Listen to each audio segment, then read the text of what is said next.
दोस्तों, आज के डिजिटल जमाने में कंप्यूटर का बेसिक नॉलेज सिर्फ जरूरत नहीं बल्कि हर कॉम्पिटिटिव एग्जाम को क्रैक करने की चाबी है। एसएससी हो, बैंक हो या स्टेट एग्जाम्स, कंप्यूटर अवेयरनेस से क्वेश्चंस आते ही हैं। आज की इस वीडियो में हम कंप्यूटर के उन बेसिक्स को डीपली समझेंगे जहां से डायरेक्ट क्वेश्चंस बनकर आते हैं। सबसे पहले, कंप्यूटर आखिर है क्या? कंप्यूटर एक इलेक्ट्रॉनिक डिवाइस है जो रॉ डेटा को प्रोसेस करके मीनिंगफुल इंफॉर्मेशन में बदलता है। ये एक सिंपल प्रिंसिपल पर काम करता है जिसे आईपीओ साइकिल कहते हैं। आई से इनपुट, पी से प्रोसेस और ओ से आउटपुट। जब आप कीबोर्ड या माउस से कुछ टाइप करते हैं इनपुट, तो कंप्यूटर का दिमाग उसे समझता है प्रोसेस और मॉनिटर पर रिजल्ट दिखाता है आउटपुट। एक डायरेक्ट एग्जाम फैक्ट याद रखिए, चार्ल्स बेबेज को फादर ऑफ कंप्यूटर कहा जाता है क्योंकि उन्होंने एनालिटिकल इंजन इन्वेंट किया था।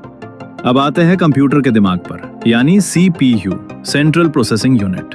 कॉम्पिटिटिव एग्जाम्स में सीपीयू के पार्ट्स अक्सर पूछे जाते हैं। इसके 3 मुख्य हिस्से होते हैं। ALU, arithmetic logic unit. Computer में होने वाले सारे प्लस, माइनस, मल्टीप्लाई जैसी मैथमेटिकल और लॉजिकल कैलकुलेशंस यही यूनिट हैंडल करती है। CU, control unit. ये हार्डवेयर और सॉफ्टवेयर के बीच ट्रैफिक पुलिस का काम करता है। डेटा कहां से आएगा और कहां जाएगा, ये सब सीयू कंट्रोल करता है। MU, memory unit slash registers.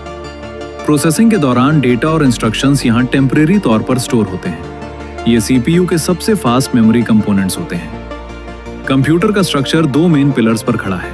Hardware, जिसे हम फिजिकली छू सकते हैं, जैसे मदरबोर्ड, कीबोर्ड, और सॉफ्टवेयर, जो इंस्ट्रक्शंस या प्रोग्राम्स का सेट होता है, जैसे विंडोज या एमएस वर्ड। अब बात करते हैं उस टॉपिक की जिससे सबसे ज्यादा सवाल आते हैं, कंप्यूटर मेमोरी। मेमोरी 2 तरह की होती है। प्राइमरी मेमोरी, इसमें 2 नाम आते हैं। पहला रैम, रैंडम एक्सेस मेमोरी। ये वॉलेटाइल होती है, यानी पावर कट होते ही इसका डेटा गायब हो जाता है। दूसरा है रोम, रीड ओनली मेमोरी, जो नॉन वॉलेटाइल होती है और जिसमें बूट होने की इंस्ट्रक्शंस परमानेंट सेव होती हैं। सेकेंडरी मेमोरी, ये लॉन्ग टर्म स्टोरेज है, जैसे हार्ड डिस्क, एसएसडी और पेन ड्राइव, जहां आपका डेटा परमानेंटली सेफ रहता है। वीडियो के एंड में आते हैं एक ऐसी लिस्ट पर जो हर एग्जाम में मार्क्स दिला सकती है, मेमोरी यूनिट्स। कंप्यूटर हमारी भाषा नहीं, सिर्फ 0 और 1 की भाषा समझता है, जिसे बाइनरी कोड कहते हैं। कंप्यूटर मेमोरी की सबसे छोटी यूनिट होती है बिट, यानी एक 0 या 1-1। जब 4 बिट्स मिलते हैं तो बनता है एक निबल।